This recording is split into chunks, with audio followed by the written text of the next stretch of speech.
Hello, next day ആയി. അപ്പോൾ നമുക്ക് രാവിലെ ഇനി ബ്രേക്ക്ഫാസ്റ്റിന്റെ പരിപാടിയാണ് ബാക്കിയുള്ളത്. ദേ ഒരാൾ പുതച്ചു മൂടി കിടന്ന് ഉറങ്ങുന്നത് കണ്ടില്ലേ? രാത്രി അധികം ഉറങ്ങിയിട്ടില്ല, ഫസ്റ്റ് ടൈം അല്ലേ ടെൻറ്റിലൊക്കെ കിടക്കുന്നത്. അപ്പോൾ അതിന്റെ ചെറിയൊരു ബുദ്ധിമുട്ടുണ്ടായിരുന്നു. പക്ഷെ നമ്മൾ അത്യാവശ്യം നന്നായിട്ട് ഉറങ്ങി, ഒരു കുഴപ്പമില്ലായിരുന്നു. രാവിലെ ആയപ്പോൾ തന്നെ നല്ല വെയിലുണ്ടായിരുന്നു കേട്ടോ. വെയിലിന് അത്യാവശ്യം ചൂടുണ്ട്. സോ നമുക്ക് കുറേ നേരം ഇവിടെ നിൽക്കാൻ പറ്റത്തില്ല. നമുക്ക് ബ്രേക്ക്ഫാസ്റ്റ് ഉണ്ടാക്കണം, കഴിക്കണം. അടുത്ത പരിപാടി എന്താണെന്നുള്ളത് പ്ലാൻ ചെയ്യണം. അപ്പോൾ നമ്മൾ ഇന്നലെ തന്നെ പ്ലാൻ ചെയ്ത് വെച്ചിട്ടുണ്ട്. അത് ഞാൻ പിന്നെ നിങ്ങളോട് പറയാം. ഇപ്പോൾ നമ്മൾ ബ്രേക്ക്ഫാസ്റ്റിന് ദോശയും സാമ്പാറും ആണ് കേട്ടോ. നമ്മൾ കൂളറിനകത്തൊക്കെ വെച്ച് സെറ്റാക്കി കൊണ്ടുവന്നിട്ടുണ്ട്. ഇനി അടുപ്പൊക്കെ അങ്ങോട്ട് നിർത്തി അതൊന്ന് ചൂടാക്കി ദോശയും ചുട്ട് കഴിച്ചു കഴിഞ്ഞാൽ കുശലായി. ഈ ഒരു ഏരിയയിൽ നമ്മൾ മാത്രമേ ടെൻറ്റ് കിട്ടിയിട്ടുണ്ടായിരുന്നുള്ളൂ കേട്ടോ. അതുകൊണ്ട് വേറെ ആൾക്കാരൊന്നും ഇല്ലാത്തത് കൊണ്ട് നമുക്കൊരു ഫ്രീഡം ഉണ്ടായിരുന്നു. അപ്പോൾ നെക്സ്റ്റ് നമ്മളുടെ പ്ലാൻ എന്ന് പറയുന്നത് നമ്മൾ ബോട്ടിങ്ങിന് പോവാണ് ഗൈസ്.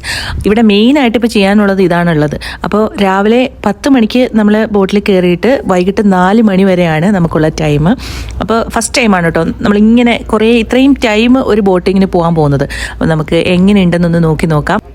ഇന്ന് വൈകിട്ട് വരെ നമ്മൾ ബോട്ടിൽ തന്നെ ആയിരിക്കും. അപ്പോൾ അതിനുശേഷം നമ്മൾ എന്താ ചെയ്യേണ്ടതെന്നുള്ളത് ഭയങ്കര പ്ലാനിങ് ഇവിടെ നടക്കുന്നുണ്ട് ഗൈസ് ഒരു സൈഡിൽ.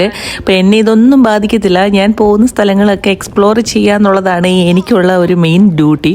അപ്പോൾ പിന്നെ നന്നായിട്ട് ഫുഡ് കഴിക്കുക, ഡയലോഗ് അടിക്കുക, അത്ര തന്നെ. അപ്പം നമ്മൾ ഏതായാലും 50 പേരാണ് നമ്മൾ പോകുന്ന ബോട്ടിനകത്തുള്ളത് കേട്ടോ. മോൾക്കും മോനും കമ്പനിക്ക് ആളെ കിട്ടിയിട്ടുണ്ട്. അതുകൊണ്ട് അവർ ഹാപ്പിയാണ്. അപ്പോൾ ഞാൻ ഫസ്റ്റ് ടൈമാണ് കേട്ടോ ഇത്രയും സമയം രാവിലെ തൊട്ട് വൈകിട്ട് വരെ ഒരു ബോട്ടിൻ്റെ ഉള്ളിൽ സ്പെൻഡ് ചെയ്യാൻ പോകുന്നത്. ഒരാൾക്ക് 150 dirhams ആണ് കേട്ടോ പേ ചെയ്യേണ്ടത്.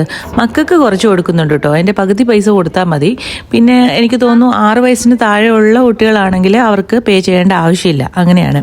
അപ്പോൾ ഭയങ്കര എക്സൈറ്റഡ് ആയിട്ട് നമ്മൾ ബോട്ടിൻ്റെ ഉള്ളിലേക്ക് കയറാൻ പോവാണ്. കുറേ ബോട്ടുകൾ നിരത്തിയിട്ടിട്ടുണ്ട് കേട്ടോ.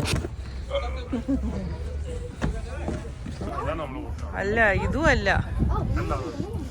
ആദ്യം കിടക്കുന്ന ബോട്ടിൽ കയറിയപ്പം അതല്ല, പിന്നെ വലിഞ്ഞു പിടിച്ച് കയറി ഓരോ ബോട്ടിലും ചാടി അപ്പുറത്തെത്തിയപ്പം നമ്മുടെ ബോട്ട് എത്തി. അപ്പോൾ ഏതായാലും അടിപൊളിയായിട്ടുണ്ട്. കുറേ ആൾക്കാരുണ്ട്. എല്ലാവരും എന്താ പറയുക ഭയങ്കര ഹാപ്പി ആയിട്ട് എൻജോയ് ചെയ്യാൻ വേണ്ടിയിട്ട് റെഡി ആയിട്ടിരിക്കുകയാണ്.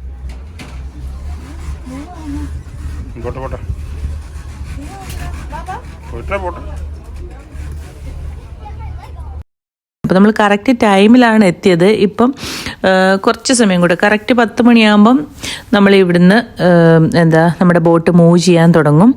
അപ്പോൾ നല്ല രസമുണ്ട് കേട്ടോ. അവിടെ ഇങ്ങനെ ഈ മജ്ലിസ് പോലെ ഇങ്ങനെ സെറ്റാക്കി ഇട്ടിട്ടുണ്ട്. ഫുഡൊക്കെ നമുക്ക് ഇവിടെ തന്നെ കിട്ടും കേട്ടോ. ഉച്ചയ്ക്കുള്ള ഫുഡ് എല്ലാം ആപ്പിൾ ഓറഞ്ചൊക്കെ വെച്ചിട്ടുണ്ട്. അതൊക്കെ നമ്മുടെ ഇഷ്ടത്തിന് എടുത്ത് കഴിക്കാം. അതുപോലെ കോഫി, ടീ എല്ലാം എത്ര വേണമെങ്കിലും നമുക്ക് എടുക്കാം.